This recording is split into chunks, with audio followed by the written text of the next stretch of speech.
dyan! Ayoko matraffic papuntang ospital! Come on, let's go! I'm here na. I'm ready, Mom. Ma'am, pasensya na po. Napupunit pumasok eh.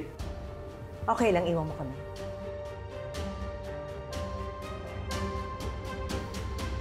What the hell are you doing? Sa totoo lang, ayoko na rin tumapak ulit sa pamamahay na to.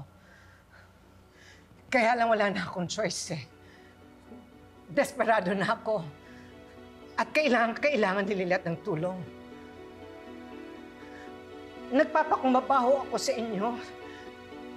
Isang tabi niyo na muna sana yung galit niyo kay Lilet. Kahit bali-balik na rin niyo ang lahat, anak pa rin siya ni Sir Ramir. At may dugo pa rin siyang ingano.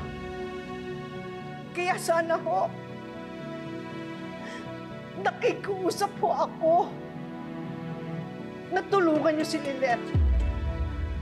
Kayo na lang ho ang tanging pag-asa ko para matubos ko siya sa mga kidnappers niya.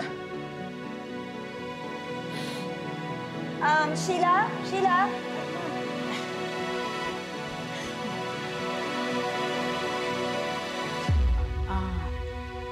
Naku, ma'am, pasensya na po kayo. Ayaw naman kumain ni Makoy sa ni Dede eh. Ako na magpapakain sa kanila. Sige na, akin na yan. Iwan mo na kami. Sige po.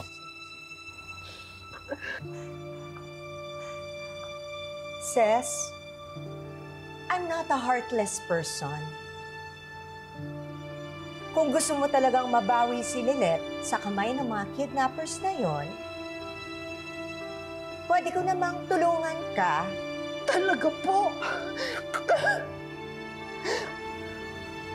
Sa isang condition. Ano po yun? Ano po yun? Ako, ewan ko ba sa'yo, Lilet? Dapat sumunod ka na sa sinabi ko. Hindi mo na sana ako binalikan. Ang tigas kasi ng ulo mo eh. You and your stupid bravery. Tingnan mo ngayon, pareho tayong napahamak. Are you listening to me, Lilet? Did you hear me? Are you okay? Oh my God! You're burning!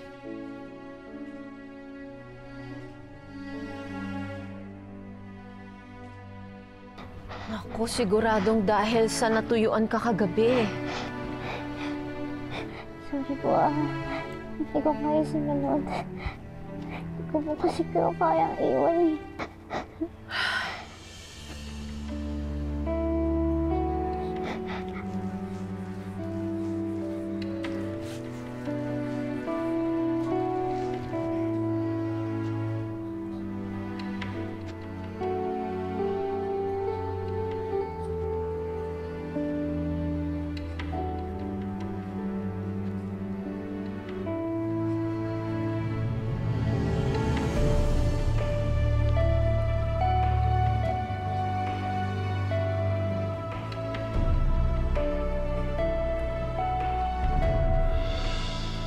Kainin mo to. Pagkain ng mga alaga kong aso. Mom, is this really necessary?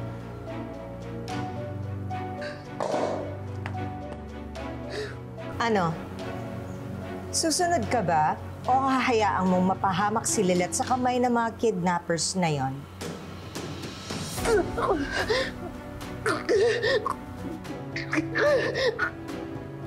I haven't got all day for this.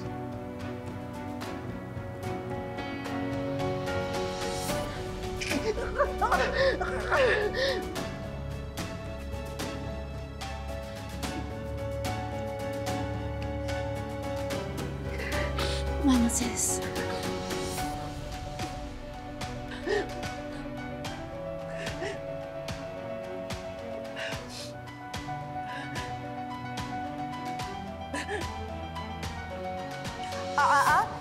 Huwag mong gamitin yung kamay mo. Kumain ka ng parang isang aso.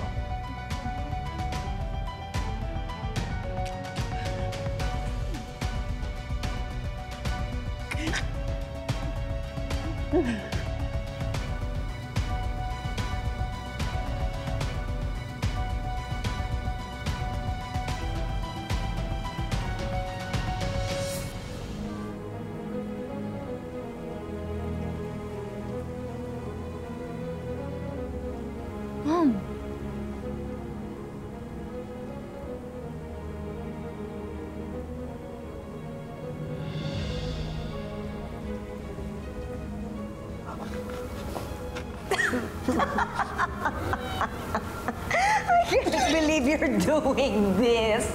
Pero kahit nagawin mo pa yan, Ses, hindi pa rin kita tutulungan.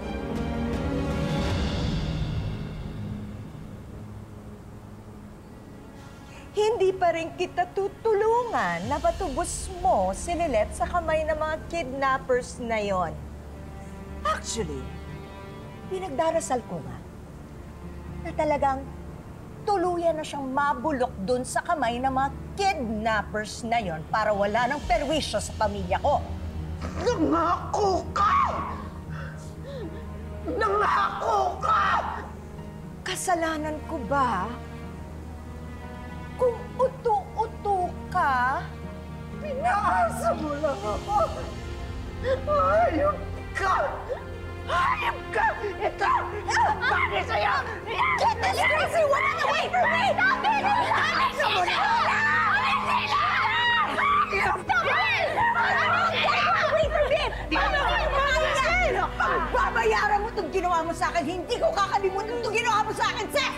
Pagbabayarin kita! Hindi ako natatakot sa'yo! Ikaw ang kabahan! Dahil kapag nagising si Sir Ramir at nalaman niyang pinabayaan mo ang anak niya, magbabayad ka! Humanda ka! Hayop! Get this woman away from me! Paalisin niyo yan!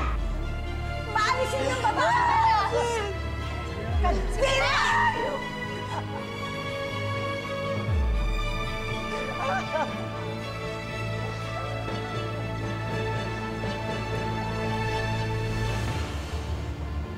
Ayan, parang bumaba na yung lagnat mo. How are you feeling? Are you okay? Medyo okay na po yung pakiramdam ko. Hindi na po ako masyado giniginang. Attorney, salamat po Hindi po akalain na concern kayo. Kala ko po masama pa rin yung loob niyo sa akin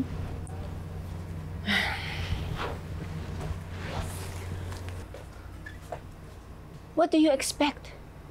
Pababayaan kita ng gano-gano na lang. Eh kung ano mangyari sa'yo, eh di cargo de konsyensya ko pa.